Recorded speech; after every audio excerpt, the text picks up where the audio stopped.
Pardon me if the video was cut. My phone storage is full already. Anyways, in continuation to what I've just said earlier,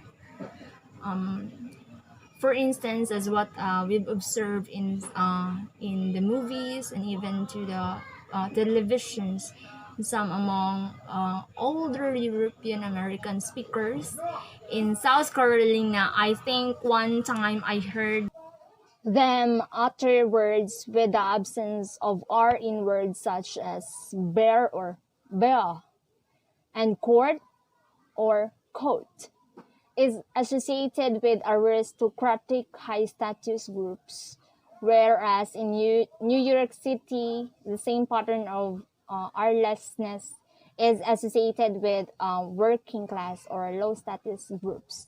In sociolects, it is not really the meaning of what you say that counts socially, but who you are when you say it.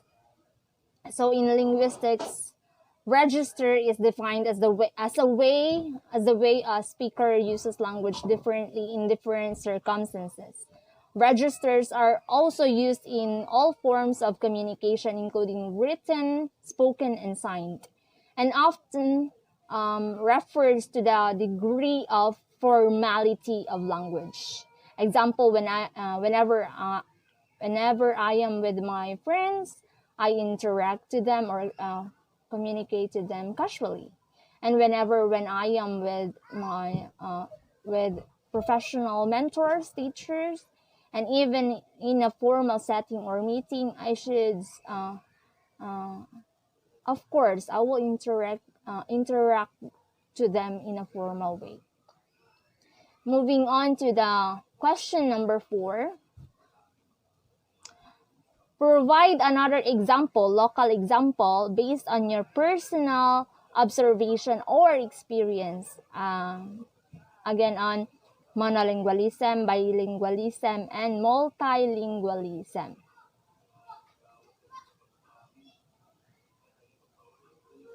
By definition, monolingual means the ability to speak only one language.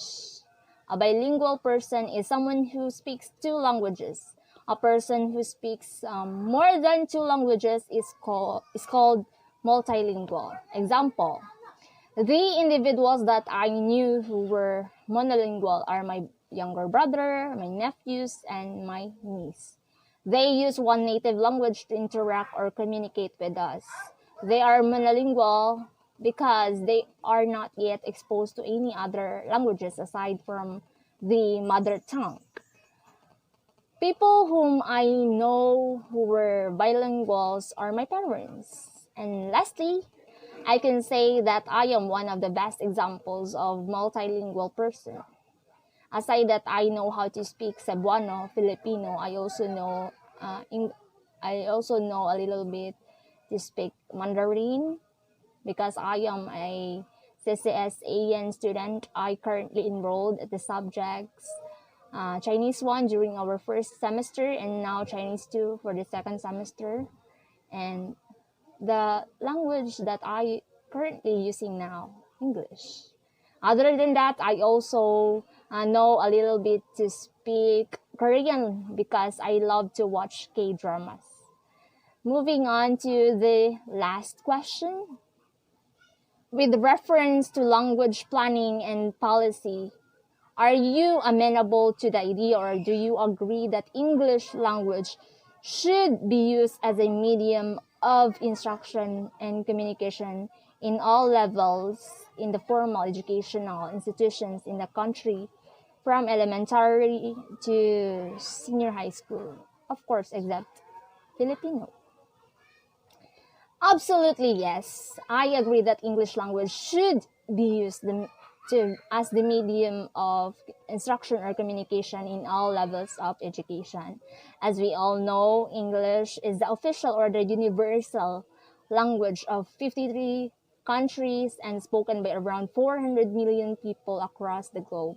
Being able to speak English is not just about being able to communicate with native English speakers. Whether you are looking for a new job or planning to travel around the world, studying English can help you progress in life, both both personally and professionally. You can compete in the global job market, increase your career skills, and start to meet people around the world. So as early as of now, it is better to use English language as the medium of instruction or communication in all levels of education. By the way, I am not also emphasizing here to forget our native language, which is Filipino. My point here is that we should adopt to learn English as medium of communication. We must go beyond our limitations so that we will be an effective and literate individuals. Actually, I have regrets. One of my regrets is that for 13 years of studying, I can really still say that I am not yet fluent in speaking in English, forming right English sentences and phrases, and etc. I regretted that during in my elementary, junior high school days, I didn't take English speaking seriously. Only in my late senior high school days, I realized the importance of learning English language. That's why I took this course, because I want to go beyond my limitation. I honestly admire those people who are good in English. Actually, my classmates now in AM2 includes Miss Pantonial, Miss Devilla, Miss Tabarenza, Miss Masong, Miss Bangkas, Miss Joven, Miss Nasilia, Miss Alinsenorin, Mr. Bacalso, Mr. Lataverdos, and so on. I actually confess to some of them that I imitate them. I imitate the way they speak and ask for advices for me to improve my English speaking skills.